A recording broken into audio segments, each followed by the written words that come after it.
नमस्कार दोस्तों, OCA network में आपका स्वागत है। मैं हूं ओमकार चौधरी और अवनीश शर्मा जी का भी स्वागत कर ही लेते हैं। अवनीश जी, बहुत अभिनंदन, प्रणाम।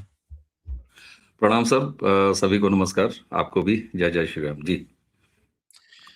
अवनीश जी, इनके हर तरह के गतिरोध और झूठ और जो निशिकांत दुबे ने कहा कि मक्कारी के बावजूद देश की प्रगति की रफ्तार तो रुक नहीं रही है। जनता इनको बार-बार सीख दे रही है, शिक्षा दे रही है, सबक दे रही है, रिजेक्ट कर रही है। तो क्या कांग्रेस और राहुल गांधी अब सीधे तौर पर गुंडागर्दी पर उतर आए हैं?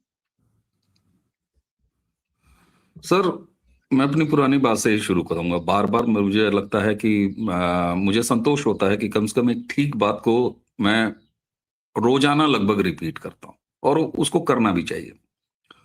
राहुल गांधी खुद, उनकी पूरी पार्टी ये बड़ी ईमानदारी से, हालांकि ईमानदारी और कांग्रेस और राहुल ये शब्द जरा मैच नहीं करता, लेकिन फिर भी पूरी ईमानदारी से ये मान के बैठे हैं कि वो नरेंद्र मोदी को चुनाव नहीं हरा सकते। नरेंद्र मोदी से वो चुनाव लड़के जीत नहीं सकते। ये बात राहुल गांधी और उनके पूरे इकोसिस्टम ने, कांग्रेस ने मान लिया है, स्वीकार कर लिया कि इस जन्म में राहुल गांधी नरेंद्र मोदी को चुनाव में नहीं हरा सकते। अब सर, अगर कोई ऐसा ही पार्टी का नेता जो प्रधानमंत्री पद पर अपना जन्मसिद्ध अधिकार समझता हो, जो अपने आप को पैदाइशी पीएम मानता हो, पीएम मटेरियल भी नहीं, पीएम मानता हो कि बस बालिग हो जाने के बाद चुनाव लड़ लें या राज्यसभा पहुंच जाए। भाई मनमोहन सिंह अपने एक रोबोट को उन्होंने असम से बना लिया ना, राज्यसभा से बना लिया, एक सीधा इलेक्शन तक नहीं फेस किया मनमोहन सिंह ने, और 2 टर्म भारत के प्रधानमंत्री होकर चले गए कांग्रेस और इस परिवार की कृपा से। तो अगर किसी अपने स्वामी भक्त के लिए वो काम कर सकते थे, तो इनके पास अपने लिए प्लाट था। तो राहुल उस मनोदशा के व्यक्ति हैं। और सर, धीरे धीरे जब किसी व्यक्ति के अंदर, जो कि असमर्थ हो जिस काम में उसको लगाया गया है या जिस काम में वो घुसा हुआ है, यानी पॉलिटिक्स, और वो काम उसको आता नहीं हो, तो इस बात का अगर उसके पास ये समझ हो कि नहीं, मेरा तो अधिकार है, मैं तो इस गद्दी का मालिक मैं ही हूं भाई, सेठ झुनझुन लाल के फैमिली का चश्मो चिराग इस एरा में मैं हूं, तो फिर मैं उस गद्दी पर बैठ क्यों नहीं रहा हूं? तो सर, ये धीरे धीरे एक मनोरोग में तब्दील हो जाता है। राहुल गांधी का ये सारा कुछ एक मानसिक बीमारी है, राजनीतिक बीमारी नहीं है। सर, राजनीतिक बीमारी किसी पार्टी को लगती है। मैं कहता हूं कि अपनी स्थापना के बाद से लेके 2 सांसदों तक भारतीय जनता पार्टी की स्थापना हुई। जनसंघ इससे पहले था, जनसंघ का अच्छा प्रदर्शन रहा था। अगर टेक्निकली और ईमानदारी से अगर भाजपा का को एनालाइज किया जाए, तो ये सीधे तौर पर है कि जनसंघ से उनको एक अच्छे नंबर्स की विरासत मिली थी, लेकिन भारतीय जनता पार्टी एक लंबे समय तक उस जनसंघ की विरासत को कायम नहीं रख पाई और 2 सीटों तक रही। लेकिन वो राजनीतिक बीमारी थी भारतीय जनता पार्टी की, और यही वजह थी कि अटल जी जब आए, तो अटल जी के एरा में गठबंधन की सरकार बनी, फिर उन्होंने चलाई, 13 दिन की बनी, 13 महीने की बनी, फिर 5 साल भी चली, और उसके बाद फिर भारतीय जनता पार्टी अपने सांगठनिक दोषों की वजह से फिर एक दूसरी तरफ चली गई। उसने ईमानदारी से, ये साफ कहना पड़ेगा कि ईमानदारी से उस वक्त अगर आगे नेतृत्व को शेप दे दिया होता, जिस तरीके से आज भाजपा के पास, आज की जो मोदी और शाह वाली भाजपा है, इसके पास आप देखिए एक लंबी फेहरिस्त है आगे आने वाले चेहरों की, तो वो डाउनफॉल आया। लेकिन चूंकि वो बीमारी राजनीतिक बीमारी थी, तो जब एक एग्रेसिव और पॉजिटिव नेतृत्व निकल के आया गुजरात से, नरेंद्र मोदी का, राजनाथ सिंह उस समय इसके प्रेसिडेंट थे, तो एक ऐसा समन्वय बना कि एक मजबूत चेहरा, एक परफॉर्म करने वाला चेहरा, एक डिलीवर करने वाला चेहरा, गुजरात मॉडल, और पार्टी रिवाइव कर गई, और लगातार तीसरी बार सत्ता में। कांग्रेस के साथ जब तक इस देश में कांग्रेस ने जुगाड़ से सत्ता बनाई, यूपीए 1, क्या उनकी मेजोरिटी की सत्ता थी? नहीं थी। आज 240 पर ये तमाम ताने मारते हैं और उनके पूरा इकोसिस्टम ये कहता है और भला हो राष्ट्रवादियों का भी एक धड़ा आजकल तो अलग अलग टॉनिकों से प्रभावित हो रहा है, मैं उस पर नहीं जाना चाहूंगा। कहता है साहब 240 लेकिन सर 84 के बाद कांग्रेस को कभी सिंगल अपने बलबूते कभी मेजॉरिटी नहीं मिली, ये बात भी उतना ही सच है। सही है। लेकिन हकीकत यह है कि राहुल गांधी जिस तरह से अब नरेंद्र मोदी के सामने है, तो कांग्रेस ने ये अच्छी तरह से मान लिया है।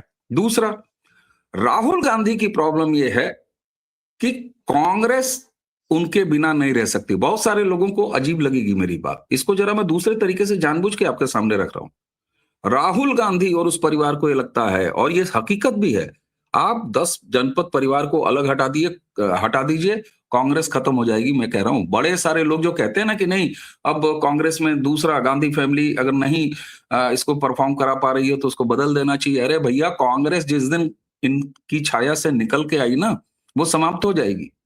तो कांग्रेस की भी ये मजबूरी है और राहुल गांधी की ये मजबूरी है कि वो कांग्रेस के लीडर बने रहें।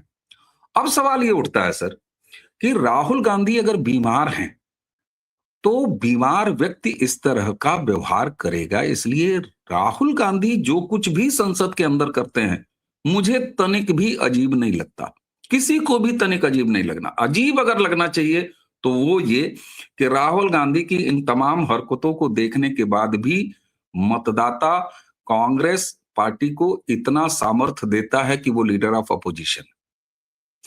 इस बजट सेशन में जो कुछ भी व्यवहार रहा है सर, मुझे नहीं लगता कि भारतीय इतिहास में, आपके पास तो लंबा अनुभव है, भारतीय संसदीय इतिहास में इस तरह का संसदीय संकट कभी भी आया हो। मैं नहीं जानता कि चाय का कप हाथ में लेके और संसद की कार्यवाही में भाग लेना ये नियम के अनुकूल है या नहीं है, मैं नहीं जानता, लेकिन निश्चित तौर पर यह परंपरा के तो अनुकूल नहीं है। लेकिन राहुल गांधी वो करते हैं। ये ठीक है कि संसद का कोई ड्रेस कोड नहीं है, ये भी सही बात है, लेकिन उसके बावजूद भी राहुल गांधी जो कुछ भी पहन के और जिस तरीके से आते हैं, ये कम से कम परंपरा के अनुकूल तो नहीं है। तो राहुल गांधी दरअसल उस भाव को रिप्रेजेंट करने लगे हैं अब सदन में, और ये लगातार उभर के आ रहा है। जो भारत में दंगा फैलाना चाहता है, जो भारत में आग लगाना चाहता है, जो भारत की सड़कों पर उपद्रव करके गृह युद्ध जैसी स्थिति पैदा करना चाहता है, राहुल गांधी उसी मानसिकता को संसद में निभाते हुए दिखा रहे हैं अपने उस टारगेटेड वर्ग को जिसको वो एड्रेस कर रहे हैं। वो सरकार को हिलाने के लिए काम नहीं कर रहे, निश्चित तौर पर वो सरकार की किसी कार्यक्रम को रोकने के लिए, क्योंकि ये भी तो सही है सर कि 2014 से कोई भी ऐसा संसद का सत्र नहीं रहा है जिसमें हंगामा न किया हो कांग्रेस ने। लेकिन क्या बिल्कुल ये सच नहीं है? लगातार। लेकिन सर हाँ, लेकिन उसी के सामने सर क्या ये सच नहीं है कि सरकार ने अपने वे सारे काम इसी संसद के हंगामे के बीच कराए भी हैं? यानी सरकार अपने सारे काम करा रही है, विपक्ष के पास ये बिसात नहीं है, राहुल गांधी की ये बिसात नहीं है कि वो सरकार के एक भी काम रोक पा रहे हैं 14 से, लेकिन फिर भी हंगामा कर रहे हैं और अब उसका नेक्स्ट लेवल आपको दिखाई दे रहा है। ये क्या बताता है? ये आप जब ये जान रहे हैं कि हम सरकार के काम में व्यवधान नहीं डाल पा रहे, तो फिर आप ये नौटंकियां, ये गुंडागर्दी, ये तमाशे क्यों करते हैं? ये तमाशा दरअसल वो अपने उस वर्ग को प्रसन्न करने के लिए और उसको मोटिवेट करने के लिए। सर, लीडर इशारे देता है, राहुल गांधी संसद में गुंडई करके अपने समर्थक वर्ग को ये इशारे कर रहे हैं लगातार कि मैं संसद में, तुमने मुझे चुन के भेजा है, मैं संसद में कर रहा हूं, तुम सड़कों पर करो, शहरों में करो, कस्बों में करो और हर ऐसी जगह करो जहां तुम मौजूद हो। वो मुसलमानों को इस बात का संकेत दे रहे हैं कि निकलो सड़कों पर और बांग्लादेश और नेपाल जैसी स्थिति बनाओ। तो राहुल गांधी पूर्णतः नियोजित ढंग से, वो फ्रस्ट्रेशन में नहीं कर रहे, वो प्लान्ड तरीके से कर रहे हैं और आगे आने वाले सत्रों में आपको इस तरह की उद्दंडता, कल सर स्थगित होने के पहले उन्होंने क्या स्थिति, अंततः स्थिति क्या क्रिएट की, कल का आप पूरी दिनचर्या अगर देख लीजिए कि किस तरीके से शुरुआत हुई। अंत में महिला सांसदों को प्रधानमंत्री के शासन के सामने घेरा डालने की स्ट्रेटजी और उसको कराया, जिसकी वजह से प्रधानमंत्री पहुंच नहीं सके और स्थगित हुई सदन की कार्यवाही। हाथापाई करने पर भी ये आएंगे। और इसके साथ आप देखिए जिस तरीके से बिट्टू साहब को, जो कि स्वर्गीय बेअंत सिंह साहब के पोते हैं, गद्दार कहना, कुछ लोगों को अगर ये लग रहा हो कि राहुल गांधी ने बिट्टू को गद्दार कहा तो कांग्रेस में थे और कांग्रेस से वो निकल के भाजपा में चले गए इसलिए गद्दार कहा, तो माफ कीजिएगा सर, बड़े भोले लोग हैं ऐसा जो भी समझ रहे हैं कि उन्होंने चूंकि राजनीतिक पार्टी बदल दी इसलिए उन्होंने कांग्रेस का गद्दार नहीं कहा। बहुत खतरनाक कल ये गद्दार वाली बात कह के राहुल गांधी ने वो संकेत दिया है। राहुल गांधी खालिस्तानी माइंडसेट को सेटिस्फाई कर रहे थे। कारण यह है सर कि अगर आप पंजाब की राजनीति में देखेंगे तो आज भी जो खालिस्तानी माइंडसेट को समर्थन देने वाला वर्ग है वो बेअंत सिंह साहब के परिवार से रंजिश रखता है, वो उन्हें कौम का गद्दार कहता है, मानता है। कारण यह कि स्वर्गीय बेअंत सिंह साहब ने केपीएस गिल के साथ मिलकर जिस तरीके से 16-17 साल चले हुए अलगाववाद के उस पूरे आंदोलन को, उस पूरे आतंकवाद को कुचला था, तो वो एड्रेस किसको कर रहे थे? वो एड्रेस कर रहे थे खालिस्तानी माइंडसेट के लोगों को, अलगाववादी माइंडसेट के लोगों को। एक और उदाहरण रख रहा हूं सर, बहुत सही बात आपने कही। एक और उदाहरण रख रहा हूं सर कि वो क्या रहे हैं। आप याद कीजिए सर, मणिपुर में अभी तो रिजॉल्व हो गया इशू, मैती समुदाय से रिप्रेजेंटेशन हो गया मुख्यमंत्री के रूप में, कुकी संप्रदाय से रिप्रेजेंटेशन हो गया डिप्टी चीफ मिनिस्टर, और उसी के साथ नागा। अब वहां का जो पूरा मामला था वो सेटल हो गया। लेकिन सर जब ये प्रॉब्लम वहां पर थी, मैती वर्सेस बाकी जो वहां का समुदाय था, राहुल गांधी के हाथ में मणिपुर का झंडा हुआ करता था। राहुल गांधी और उनकी पूरा इकोसिस्टम मणिपुर पर फोकस कर रहा था। पंजाब का अभी मैंने आपको बताया, और ऐसे दर्जनों उदाहरण मैं आपको बता सकता हूं कि जहां भी राहुल गांधी और उनकी ब्रिगेड ये महसूस करती है कि कोई डिससेटिस्फेक्शन किसी कम्युनिटी में है, जो भारत की जुड़ाव को थोड़ा डिस्टर्ब कर सकने की स्थिति में निकल के आ सकता है, अगर उसको डेवलप किया जाए, राहुल गांधी वहां काम कर रहे हैं। राहुल गांधी ये वही हैं जो ये कहते हैं कि भारत राष्ट्र है ही नहीं, ये तो राज्यों का समूह है। ये तो जेएनयू पहुंच गए थे, भारत तेरे टुकड़े होंगे वालों के बीच टुकड़े होंगे। तो सर आप मुझे ये बताइए, एक व्यक्ति जो भारत तेरे टुकड़े होंगे का समर्थन करता हो, जिसके सपने देखता हो, वो भारत को तोड़ने के, भारत के खिलाफ अलगाववाद की कहीं भी एक गुंजाइश दिखेगी तो वो उसके लिए तो ईंधन है ना सर। राहुल गांधी ने कल बिट्टू को, अवनीश जी, बिट्टू को जो कुछ कहा वो बिल्कुल 100% आपकी बात सही है। ये जो पिछले 6 महीने में 5 बड़ी अर्थव्यवस्थाओं के साथ भारत के एफटीए साइन हुए हैं, इंक्लूडिंग यूरोपियन यूनियन और यूएस, ये इनके पेट में दर्द हो रहा है कि ये तो नरेंद्र मोदी सरपट दौड़ाने का काम कर रहे हैं भारत को, और अगले 4-5 साल अगर भारत में यही सब चलता रहा और मोदी इसी तरीके से आर्थिक प्रगति और सामरिक सुदृढ़ता और जो ऊर्जा जरूरतें हैं उनकी तरफ बढ़ गए, तो हमारे हाथ से हमेशा के लिए सत्ता निकल जाएगी।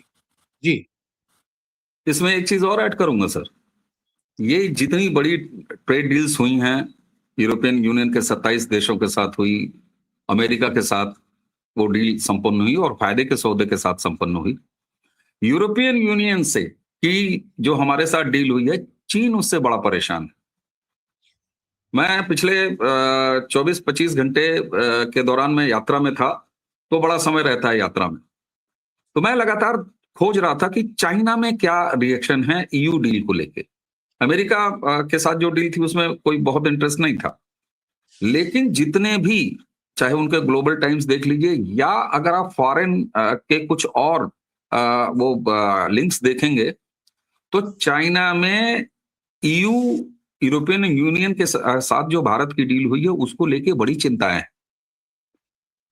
राहुल गांधी की इस तमाम चिंताओं में कि नरेंद्र मोदी जी सर पर जो आपने कहा, मैं एड ऑन कह रहा हूं, ये चीन का एजेंडा भी यहां चला रहे हैं। मुझे ये बताइए सर, नरवरे साहब की उस अनपब्लिश्ड बुक, सर इस समय डोकलाम का क्या मतलब है?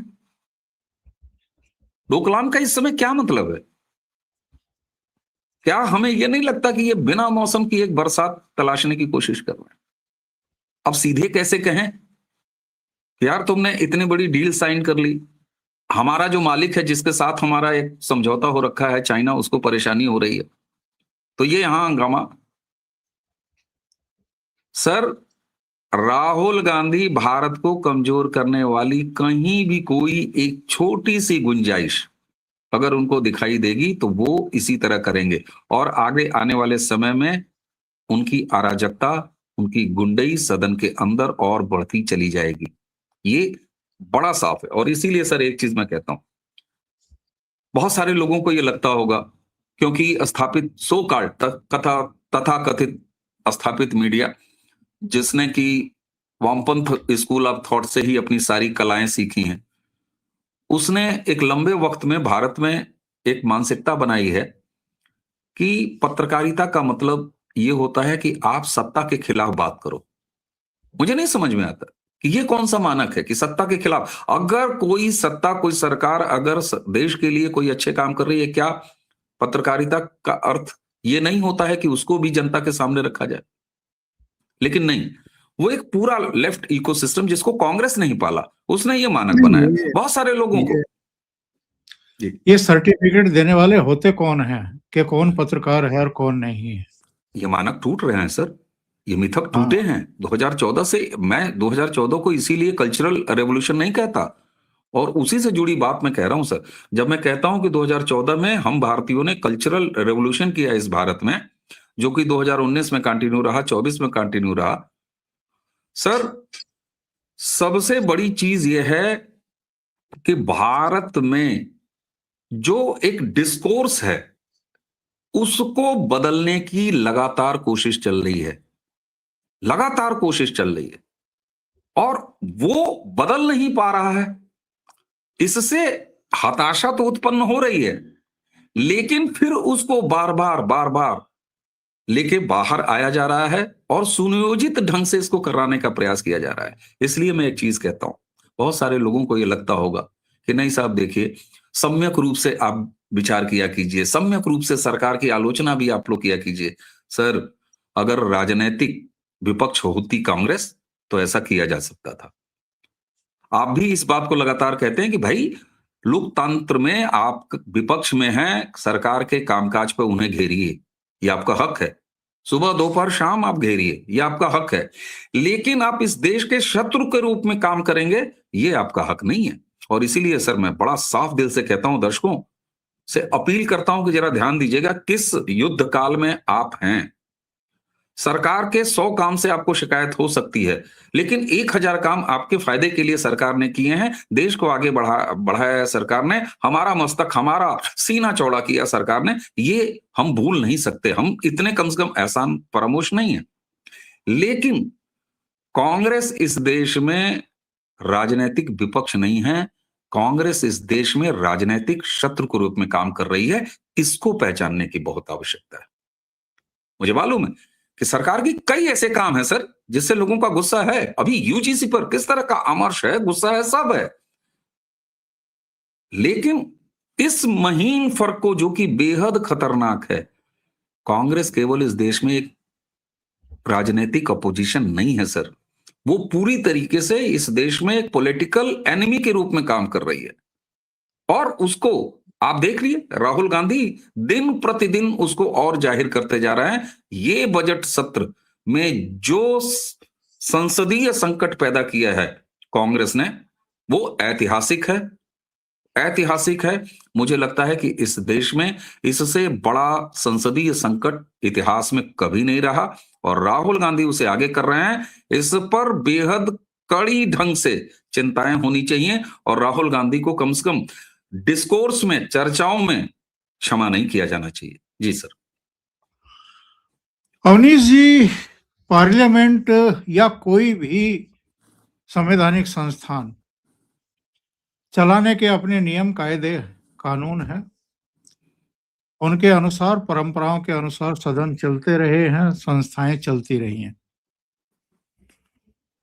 क्या किसी एक परिवार की मर्जी से सदन चलेंगे?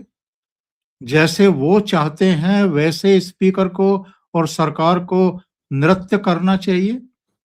या जो स्थापित परंपराएं हैं, जो नियम हैं, जो कायदे हैं, जो कानून है, जो संविधान है, उसके अनुसार बिहेव करना चाहिए? सर, इसमें तो कोई दो राय है ही नहीं कि जो स्थापित नियम है, जो परंपराएं हैं, मैं कहता हूं चलिए परंपराओं में एक बार ढिलाई दी जा सकती है। भाई परंपरा तो कोई लिखित नियम नहीं है ना। अब मुझे मान लीजिए मैं इतना उद्दंड हूं कि मुझे नहीं निभाना है परंपरा, मुझे चाय का कप लेके आ जाना है, मैं आपके साथ शो रिकॉर्ड कर रहा हूं, मुझे इसी बीच में उठ के सिगरेट पी लेनी है।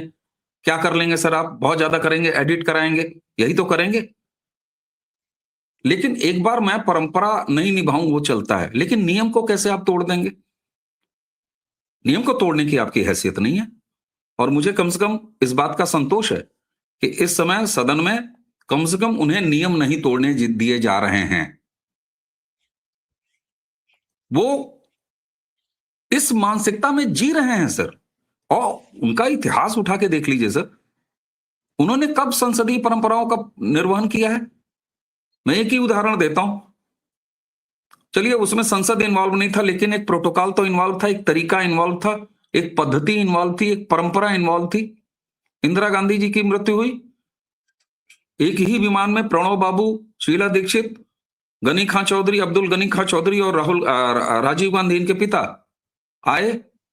उड़ते प्लेन में राजीव गांधी ने प्रणव बाबू से पूछा कि अब कैसे होगा, क्या होता है इसके बाद? तो उन्होंने कहा कि केयर टेकर प्राइम मिनिस्टर वो बनता है जो सीनियर मोस्ट होता है आफ्टर प्राइम मिनिस्टर। प्रणव बाबू खुद थे सेकंड मैन। राजीव गांधी को यह बात इतनी बुरी लगी, उतरते ही उसके बाद तुरंत शपथ ग्रहण हो गया। और उसके बाद प्रणव बाबू का क्या स्थिति हुई? तो जो ये परंपरा नहीं निभाने वाली, जो केवल एक ऐसी महिला जो खाना अच्छा बनाती थी उसको राष्ट्रपति बना दिया जाता है, तो उनसे कम से कम परंपरा उनके डीएनए में निभाना नहीं है सर, ये है ही नहीं उनके डीएनए में। और मैंने फिर वही शुरुआत में जो बात कही, आपने कहा कि एक परिवार के हिसाब से चलेगी। अरे साहब, देश उनके बाप का है उनके हिसाब से। पंडित नेहरू ने देश पैदा किया है उनके हिसाब से। पंडित नेहरू से पहले वो बड़ा ताना देते हैं ना कि क्या 2014 से पहले भारत नहीं था? सर, पंडित नेहरू से पहले वो भारत को नहीं मानते रहे होंगे, हम गिनाते रहे कि हम हजारों साल से एक सभ्यता है। लेकिन सर, बहुत सारे लोगों को ये भी लगेगा आज शाम को, पता नहीं आप ये वीडियो कब जाएगा, लेकिन प्रधानमंत्री अंततः राष्ट्रपति के अभिभाषण के धन्यवाद प्रस्ताव पर अपनी चर्चा पूरी करेंगे ही, जो कल वो नहीं कर पाए। सवाल ये है सर कि क्या कुछ और कड़े कदम नहीं उठाए जाने चाहिए? क्या इस बात के भ्रम को तोड़ा नहीं जाना चाहिए? राहुल गांधी जिसको एंजॉय करने का प्रयास कर रहे हैं अपनी उद्दंडता के माध्यम से, 6 लोगों का निलंबन हुआ है, ठीक है, लेकिन अब ये उम्मीद की जानी चाहिए और ये होना भी चाहिए। बिरला साहब, आप ये करिए, उन्हें करना पड़ेगा, क्योंकि आपका सामना संसद में सामान्य लोगों से नहीं है। ये मानसिक बीमार लोग हैं। इन्हें न भारतीय संस्कृति की कोई परवाह है, न इन्हें भारतीय संसदीय परंपराओं की कोई परवाह है। ये विक्षिप्त लोग हैं और मानसिक विक्षिप्तता इनकी राजनीतिक जो इनका असफलता है उससे पैदा हुई है। इसलिए आपको इनको जरा कड़ाई से डील करना पड़ेगा। और मुझे तो इस बात से मतलब बिल्कुल आपको कुछ कड़े फैसले लेने पड़ेंगे सर, ये ऐसे नहीं होगा। तो उम्मीद की जानी चाहिए, लेकिन इस बीच में अगर कोई ये समझे कि कांग्रेस राहुल गांधी के व्यवहार में कोई तब्दीली आएगी, माफ कीजिएगा सर, मैं भविष्यवाणी मान लीजिए, राहुल गांधी बहुत जल्द इसी भरी संसद में कुछ और मापदंडों को तोड़ते हुए, लांघते हुए, आगे बढ़ते हुए और ज्यादा उद्दंडता करते हुए नजर आएंगे। किस तरह की उद्दंडता, संभवतः ये बड़ा निराशाजनक होगा, लेकिन हमें ये देखना पड़ेगा सर। आज भी जो हम देख रहे हैं वो भी बेहद निराशा है, लेकिन आगे इससे भी और बुरा हरकत होगी, कांग्रेस के द्वारा होगी, राहुल गांधी के द्वारा होगी। जी। आज राज्यसभा में वित्त मंत्री निर्मला सीतारमण बहुत उत्तेजित और नाराज दिखाई दी और उन्होंने यहां तक कहा कि कांग्रेस सदनों को लिंच कर रही है। और मुझे 2014 लगता से कर है रही है। कि ये लगातार जो इनकी हरकतें हैं, ये सही शब्द निर्मला सीतारमण ने यहाँ यूज किया है, लिंच करना सदन को। ये बहुत मामलों में कहते हैं ना कि सब लिंचिंग हो गई और बीजेपी के कार्यकाल में ये हो गया। इनको अपनी लिंचिंग दिखाई नहीं देती, जो पालघर में हुआ था, जो दूसरी जगहों पर होते हैं, वो सब दिखाई नहीं देता। और जो सदन के साथ ये कर रहे हैं, ये भी इनकी समझ में नहीं आ रहा है कि आप क्या कर रहे हैं। जेपी नड्डा साहब कह रहे थे कि साहब अबोध बालक राहुल गांधी, अबोध कौन कह सकता है उनको? वो तो बहुत सोच समझ करके सारे काम कर रहे हैं। तो ये जो झूठ और मक्कारी की सियासत इस समय अवनीश जी हो रही है, एक आखिरी टिप्पणी आपकी। अभी यूएस डील की डिटेल आई भी नहीं है।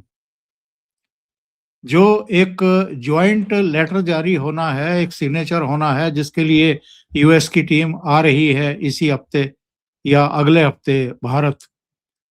अभी सारी चीजें सामने आनी हैं, लेकिन उससे पहले ही झूठ बोलना शुरू कर दिया, किसानों के साथ विश्वासघात कर दिया, किसानों के साथ विश्वासघात कर दिया। जैसे 3 कृषि कानूनों को काले कानून बताया गया था, किसानों को भड़काया गया था। डील की डिटेल सामने आने से पहले ही किसानों को भड़का करके फिर से सड़कों पर उतारने की साजिश। सर, यूरोपियन यूनियन के साथ हमारी डील हुई, वो तो साइंड है, जॉइंट डिक्लेरेशन भी हो गया। वो डील 18 सालों से रुकी हुई थी और भारत का स्टैंड था। 18 साल पहले तो नरेंद्र मोदी की सरकार नहीं आ गई थी ना। ये अलग 2007 बात से है कि 2007 में नरेंद्र मोदी की सरकार तो थी नहीं, 2014 में आए हैं। लेकिन जो सबसे बड़ा उसमें कॉज था भारत की तरफ से, जो स्टैंड था कि हम अपने डेयरी और एग्रीकल्चर सेक्टर को नहीं ओपन करेंगे। वो साइन डील है, जॉइंट डिक्लेरेशन हो चुकी है ईयू वाली। बेशर्म कांग्रेस और इनके इकोसिस्टम से क्या ये पूछा जाना नहीं चाहिए कि तुमने इस बात पर कितनी चर्चा की कि उस डील में भारत ने यूरोपियन यूनियन के साथ बड़े साफ तौर पर अपने डेयरी सेक्टर को क्लोज रखा, अपने एग्रीकल्चर सेक्टर को क्लोज रखा। तो ये धूर्तता तो इनके अंदर है। इनके एक भी इकोसिस्टम का व्यक्ति ये कहता हुआ नहीं दिखाई दिया। और मैं अपने दर्शकों से अपील करूंगा कि वो साइंड है, पब्लिक डोमेन में है, 27 यूरोपियन कंट्रीज के साथ हमारी महाडील, जिसको मदर डील कहा गया, उसे उठा के डिटेल पढ़िए। क्या उसमें एग्रीकल्चर सेक्टर को खोला गया है? क्या उसमें डेयरी सेक्टर को खोला गया है? नहीं खोला गया। अपनी शर्तों पे किया है भारत ने। इसके पहले आप यूके के साथ जो हमारी ट्रेड डील हुई उसको उठा के देख लीजिए। क्या एग्रीकल्चर सेक्टर को उसमें खोला गया? क्या डेयरी सेक्टर को उसमें खोला गया? नहीं खोला गया। तो भारत अपने इस अस्थायी नीति को लेकर चल रहा है। वहां इनकी धूर्तता आप देखिए, उस पर कभी नील बट्टा सन्नाटा, मुंह नहीं खोलेगा ना इनका, एक भी कांग्रेसियों का, ना एक भी इसके इस गिरोह के, एक भी इकोसिस्टम के किसी कंटेंट क्रिएटर्स का या किसी सो कॉल्ड कथित इन्फ्लुएंसर का। लेकिन सर जानते हैं, दरअसल एक बड़ा वर्ग है, मैं साफ कहता हूं, अगराहट कभी नहीं रखनी चाहिए। एक बड़ा वर्ग है जो आज भी राष्ट्रवाद के खिलाफ इसी देश में पल रहा है, खा रहा है, कमा रहा है, हर तरह के एंजॉय कर रहा है, सारी चीजें, सारी सुविधाओं का भोग कर रहा है। यही एक बड़ा मजहबी वर्ग है जो खाना भी ले रहा है, कपड़ा भी ले रहा है, रोजगार भी ले रहा है, शौचालय भी ले रहा है, सारी योजनाओं का लाभ भी ले रहा है, उसके बाद भी कहता है कि भारत में मुसलमान सुरक्षित नहीं है। मैं मतों की बात ही नहीं करता, वो वोट दे रहा है कि नहीं दे रहा है, ये हमारा आपका काम नहीं है सर, ये नेताओं का काम है। लेकिन ये धूर्तता अब जनता को खोलनी होगी। और एक चीज और सर, सकारात्मक नोट पर मैं हर चीजों को एंड करने का प्रयास करता हूं। ये बात भी सही है सर, इनके लाख धूर्तता के बावजूद भी 2017 से जो कारवां शुरू हुआ है वो लगातार जारी है। क्यों? क्योंकि ये किसी खानदान की पार्टी नहीं है। यूजीसी जैसे मुद्दे पर बहुत सारे लोगों का आमर्श मैंने देखा, हम सब ने देखा, लेकिन उसके बावजूद भी लोग ये कह रहे हैं कि हम इनसे लड़ेंगे, अपने लोगों को समझाएंगे और बताएंगे अपना दुख, और लोग बता रहे हैं। कभी-कभी थोड़ी सी भाषा, कुछ शब्दों का हो जा रहा है लोगों से, लेकिन इसका ये अर्थ नहीं है सर कि इन खतरनाक लोगों की बातों को लोग खरीदने की कोशिश कर रहे हैं या उनसे जो है वो प्रभावित हो रहा है। तो ये भी एक सकारात्मक बात है सर। रही बात डील साइन हो जाएगी, मैंने 2 उदाहरण दे दिए ईयू में, तो ये कैसे न माना जाए कि अमेरिका के साथ भी जो डील होगी, वर्तमान सरकार अपनी उसी नीति पे कायम रहेगी, क्योंकि नहीं, यूयू के नहीं, साथ अगर नहीं किया। एग्रीकल्चर सेक्टर खोलना होता, डेयरी सेक्टर खोलना होता, 8 महीने पहले तो ये डील बवाल ही क्यों चलता? साइन साइन हो जाती। ये डील इतना ही तो साइन हो बुद्धि। जाती। हाँ।